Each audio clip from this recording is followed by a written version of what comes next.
If you've tried to change your digital habits and found that after a couple days or weeks you reverted back to the old way of doing things and then felt discouraged, believe me, you're not alone. I've been there, my clients have been there, and tons of people I talk to have been in the same boat. Today I'm going to talk to you about the strategies that don't work so well and what will work. Hello, my name is Jessica. I'm a digital wellness coach with 5 years of experience coaching and 6 years of experience as a digital minimalist. You might think that this comes easily to me, but it doesn't. It took many years and 3 failed attempts to delete my Facebook account. And I was someone who really wanted to achieve my lifelong dream of being a published author, but the thing standing in my way was my YouTube addiction. So it took a lot of time for me to get past that, and there was plenty of times where I slipped back into it. And I am now teaching this stuff because I've been in the weeds with it. I know what it's like, and I know how hard it can be to make lasting change. Before we jump into the things that don't work so well, I just want to remind you that a lot of digital technology is designed to be addictive. There's entire teams and billions of dollars spent on keeping your eyes on their devices and their apps. We all know social media, mobile gaming, and video games can be addictive, but even shopping online has become gamified and addictive. I hope that just knowing that will give you a little bit of compassion for yourself because it's not you, it's them. And unfortunately, we've all been tasked with the job of getting out of the digital world so we can get back into our real lives. And it's really frustrating that that's been put on us, but you're not alone, and I'm here to help you get there. So, without further ado, let's jump in. Number one is trying to do too much all at once, and I'm definitely guilty of this. Around New Year's, I would get super excited and I'd set up tons of resolutions. I'd try to do way too many habits all at once, and then after a couple of weeks, I just couldn't sustain it and juggle all of those new things at once. So I would flame out, and then I couldn't do any of the things that I set out to do, and I would feel terrible. It's much more effective to be intentional and to build a plan and take small baby steps towards the thing that you want most. I recommend connecting to your why and using that why to build alternatives that are enriching and exciting for you. For me, one of my whys has been to be a good example for my kiddo. And even before he was born, I was spending so much time on social media because turns out it takes a lot of energy to build a placenta and a baby. And so I spent a lot of time on social media.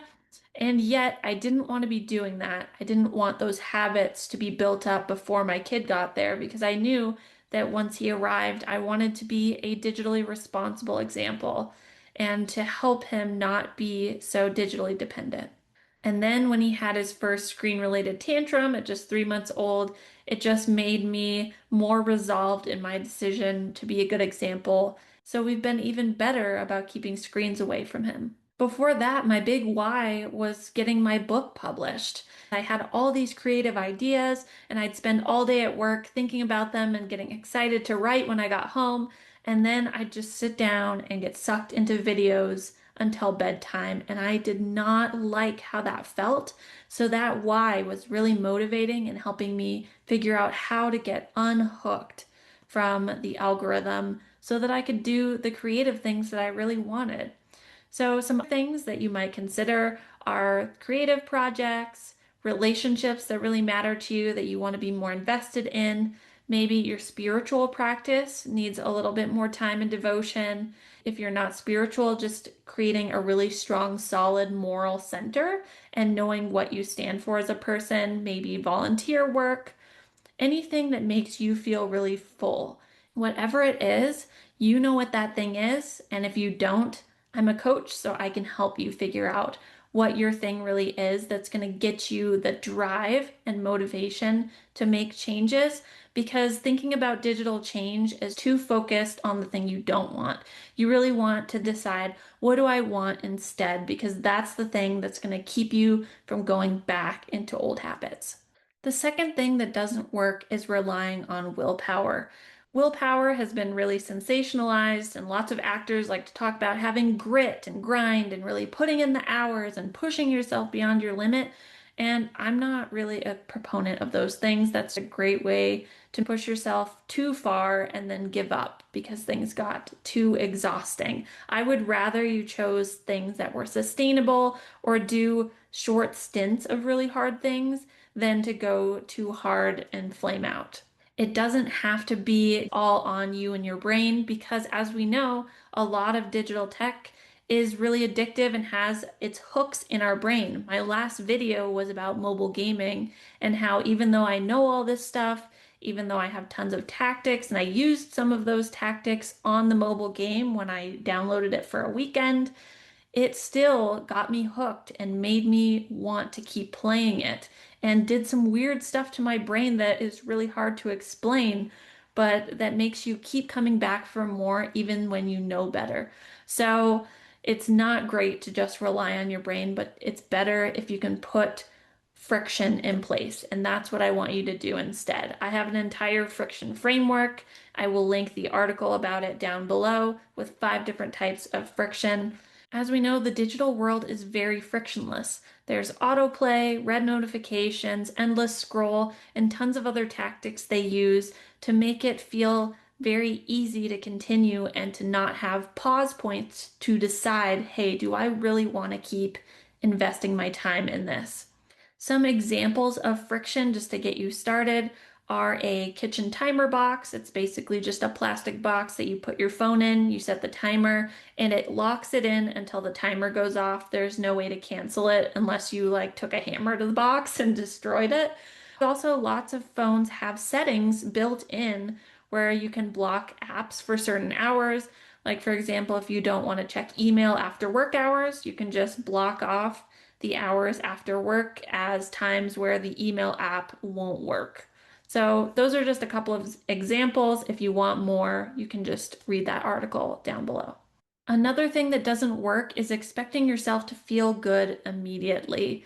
People don't realize that the thing that sets them back with their digital habits is the emotions. We tend to overlook that being stressed or being bored can be very dysregulating, very uncomfortable. We don't like to feel those things. And we're used to digitally distracting to numb ourselves from those feelings. So when that is no longer an option, it can be really uncomfortable and it can pull us back into those bad habits. So you can practice being bored, give yourself a little time to just be bored, and then let yourself pick your phone up. Training that muscle and building that muscle of getting used to feeling uncomfortable can be a great way to start breaking those habits. Another thing that can be really helpful is to do a reset period. Digital detoxes are not extreme.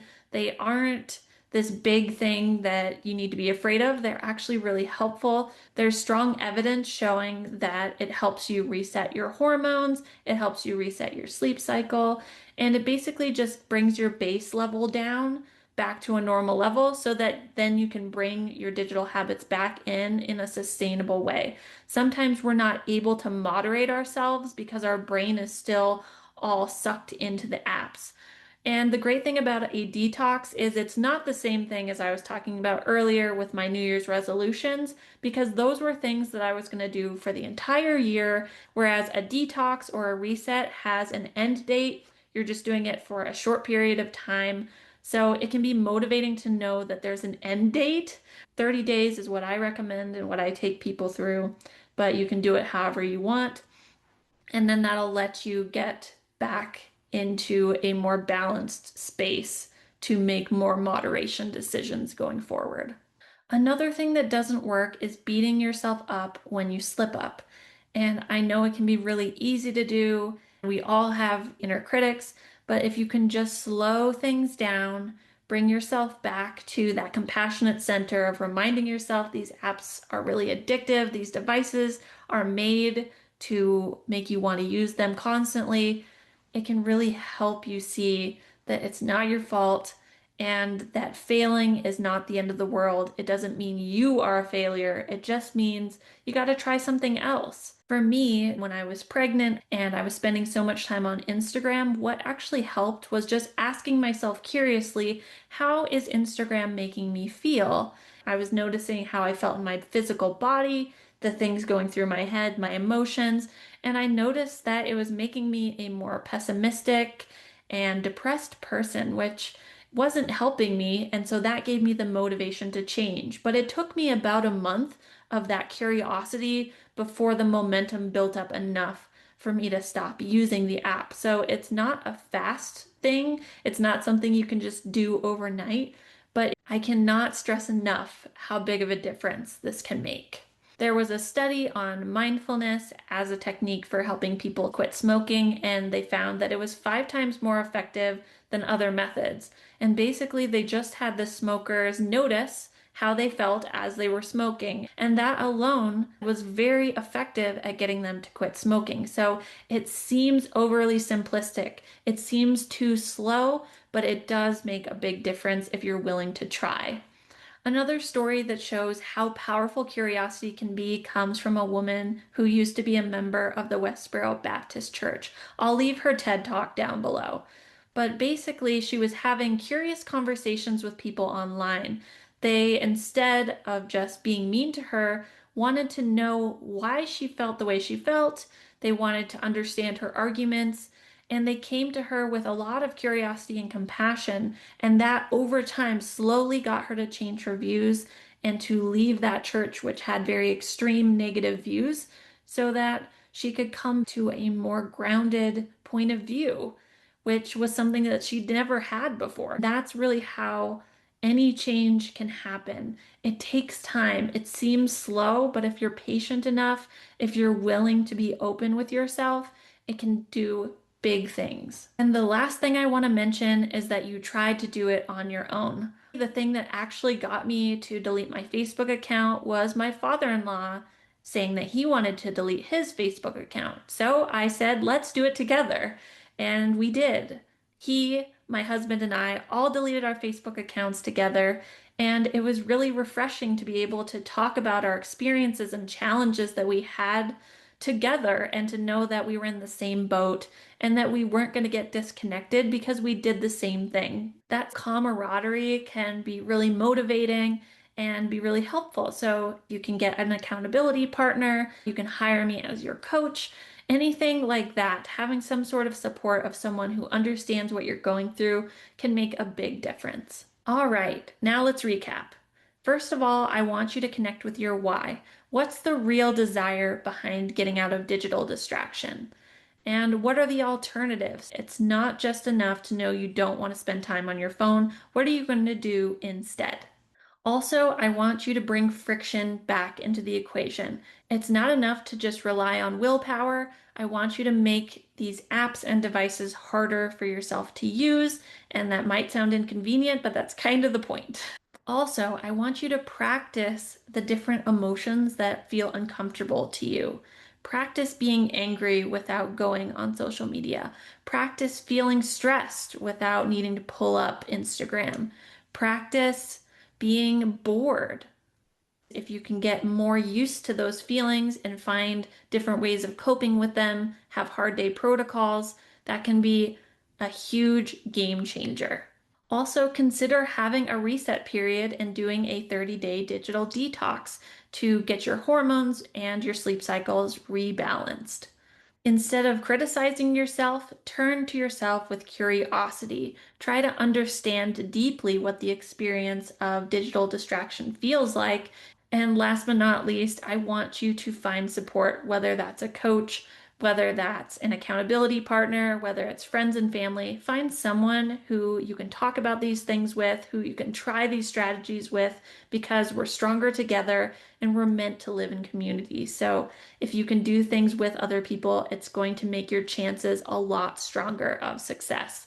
I have been doing this digital minimalism thing with my husband since the beginning, and we do a digital detox reset every single year in May. It's a great thing that we do together. We have a lot more connection and quality time, and it's something that we can problem solve and work out together. Everything I mentioned in this video will be linked down below.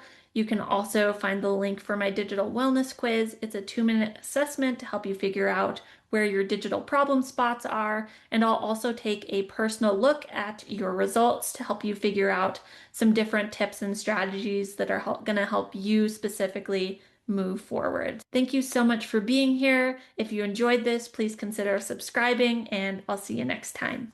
Bye.